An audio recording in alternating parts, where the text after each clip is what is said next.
Market స్ట్రక్చర్‌లో ఇది ఒక స్వింగ్‌ని ఈ పైనుంచి కిందకొచ్చేదాన్ని ఒక క్యాండిల్ లాగా అనుకుంటే ఇదొక హై, ఇదొక లో. ఎప్పుడైతే మార్కెట్ పైన హై బ్రేక్ అయితుందో బుల్లిష్ ఎళ్తుంది. లో బ్రేక్ అయితే బెరిష్ ఎళ్తుంది. సో, ఈ హై, లోలో మల్టిపుల్ స్వింగ్స్ ఇట్లా చేస్తుందన్నట్టు. ఈ మైనర్ మార్కెట్ చేస్తున్నప్పుడు దీంట్లో మనం డైరెక్షన్ అనేది ఫైండ్ ఔట్ చెయ్యం. ఇందులో రిటైలర్ ట్రేడర్స్ ట్రాప్ అయ్యే అవకాశం ఉంది కాబట్టి, మనకు మార్కెట్ స్ట్రక్చర్ తెలిస్తే మార్కెట్ ఎటెళ్తుందన్నది తెలుస్తుంది. ఎప్పుడైతే ఇది బ్రేక్ అయిపోతుందో, అప్పుడు మనం ఎంట్రీస్ కోసం ప్లాన్ చేయాలి.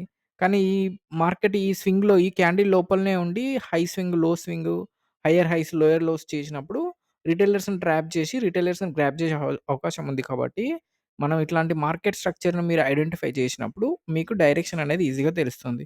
సో, ఇప్పుడు ఇదొక లో క్రియేట్ చేసి, ఇది మళ్ళీ పైకెళ్ళి, ఈ హైని బ్రేక్ చేయలేక మళ్ళా ఒక కింద లో చేసింది. సో, మార్కెట్ తర్వాత ఈ హై నుంచి లో మధ్యలనే మైనర్ లోస్, హైస్ చేసింది. ఎప్పుడైతే ఈ కింద ఈ లో కంప్లీట్ బ్రేక్ అయిపోయిందో, మార్కెట్ అనేది డైరెక్షన్ చేంజ్ అయింది. సో, మనకిది మార్కెట్ తెలిసి, ఇటువంటి మార్కెట్ స్ట్రక్చర్‌ని మనం నేర్చుకోగలిగితే, మనం డైరెక్షన్ ఈజీగా ఫైండ్ ఔట్ చేయగలుగుతాం.